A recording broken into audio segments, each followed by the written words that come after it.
Without the power of prayer, there's nothing can be done.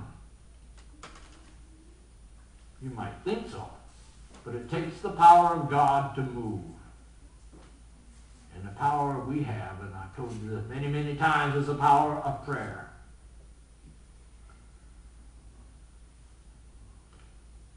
He had them all put outside so he could pour out his soul to God and do it in earnest. He didn't want any distractions as he put all his trust into a living God. He didn't want no noisy weeping or wailing, no distractions. And then after Peter prayed with all his soul, he turns to Tabitha's body and he said, "Tabitha, rise up." She opens her eyes and she looks around and she sees Peter. And she sits up. It's a miracle, people. It's a miracle. And it all became because Peter had made himself available. Because he was prayerful. He did not acknowledge that it was him that did this, but he gave all the glory to the Most High God. You people can do anything. Anything. If you place the task in the hands of the one who created you. That's where the power lies.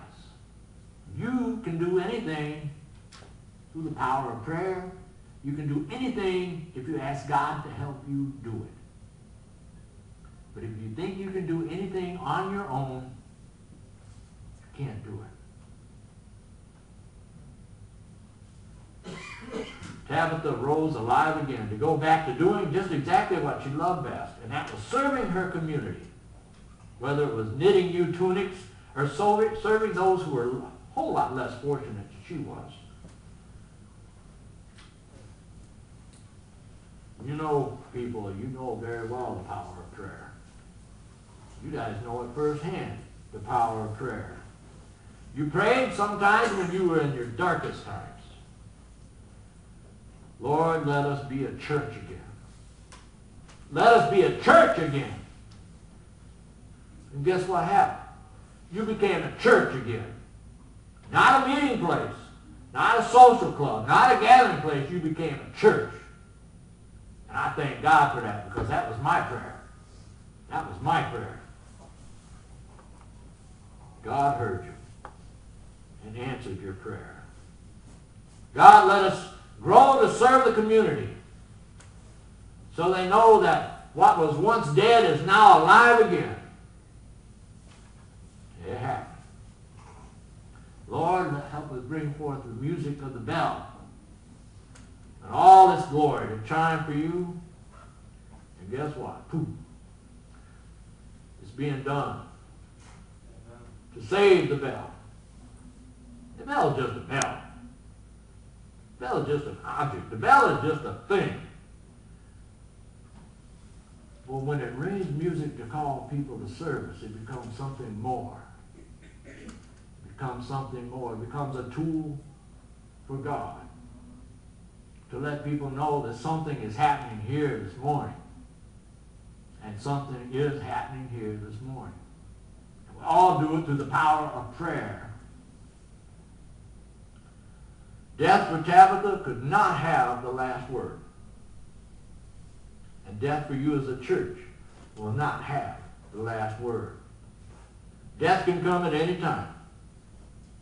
Should never take each other for granted. Never. So many churches are closing their doors just because they let death have the last word. It's true. They let death have the last word, so the doors closed. I've seen it time and time again. I always told my district superintendent I did not want to be a pastor that killed churches. I didn't want to be a pastor that one that had to lock the door to be the last one out, to turn the lights out. I ever want to be there to do that. But I tell you, people, if you live the life that God has given you, death can never have the last word. Be the church. So all I ever ask you to do is be the church. Be a Dorcas. Be a Dorcas.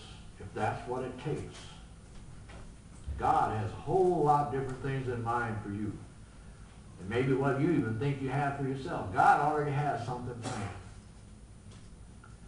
When we get our children back, don't complain. Notice I said when we get them back, not if we get them back. When we get them back. Why are we going to get them back? Because you're going to pray for them. You're going to pray for children to be back in this church. Lots of them.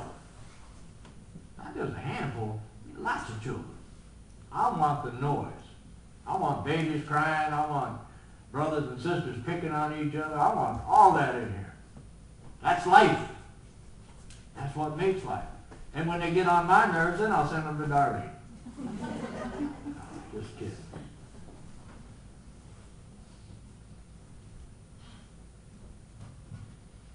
It was known throughout all of Joppa what had happened to Tabitha. When word got out, many, many turned to the Lord. Many didn't. But many did. How is your prayer life today? How is it? How is your prayer life? All I can say and all I can ask you to do is every once in a while bend the knee.